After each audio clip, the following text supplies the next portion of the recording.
સામાજિક દૂષણ મોબાઈલ નાના બાળકો પણ અત્યારે નાનું બાળક લગભગ હજુ બાલ મંદિરમાં પણ ન ગયું હોય એના હાથમાં મોબાઈલ આપણા કરતા પણ વધુ ઝડપથી એને વાપરતું થઈ ગયું છે. એવા સમયે એના જે બીજા જે દૂરોગામી અસરો છે આ બાળકો મોબાઈલ વાપરે એના માટે રાજ્ય સરકાર આદરણીય ભૂપેન્દ્રભાઈના ધ્યાને પણ આ વાત આવી છે. એટલે ચોક્કસ રાજ્ય કક્ષાએ કેવી રીતે આને વર્કઆઉટ કરવું એ હવે સીએમ સાહેબની સૂચના મળેથી ચોક્કસ આ સામાજિક દૂષણને રોકવા માટે પહેલા તો કુટુંબ તૈયાર થાય, સમાજ તૈયાર થાય.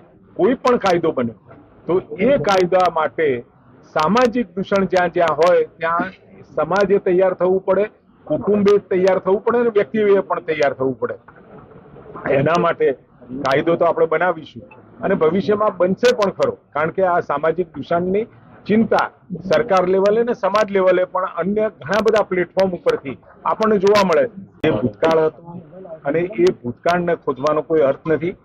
અને કરશનભાઈએ એમનું અંગત મંતવ્ય હોઈ શકે, પરંતુ એ પ્રકારે મને નથી લાગતું કે એવો કોઈ વિષય હોય. સમાજનો આક્રોશ હતો, લાગણીઓને ખોટી રીતે એટલે કે એક પ્રકારનો પરસેપ્શન ઉભો કરવાની કોશિશ સમાજમાં થઈ અને એ પરસેપ્શન ઉભો થયા પછી આદરણીય નરેન્દ્રભાઈએ આખા દેશમાં 10% જે અનામત આર્થિક ધોરણે જે આપી અને એના કારણે સમાજ પણ સંતુષ્ટ છે અને આખા દેશની અંદર જે લોકોને લાગતું હતું કે ક્યાંક અમને અન્યાય થાય છે એ પણ કામ પૂરું કર્યું છે.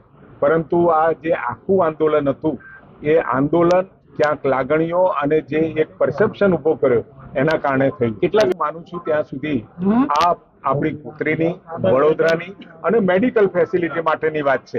એટલે વડોદરા શહેરને અને વડોદરા આખા ગ્રામ્યને અને હું તો મધ્ય ગુજરાતની વાત કરું, 700 કરોડ જેવા નવા કામો અહીંયા થઈ રહ્યા છે. જે મેં પહેલા કહ્યું કે મલ્ટી સ્પેશિયાલિટી સગવડો વડોદરામાં જ મળી રહે મધ્ય ગુજરાતને, એ પ્રકારની વ્યવસ્થામાં અત્યારે વડોદરા પણ આગળ વધી રહ્યું છે ને સરકાર પણ એ વાત પૂરી કરવા માટે તત્પર છે.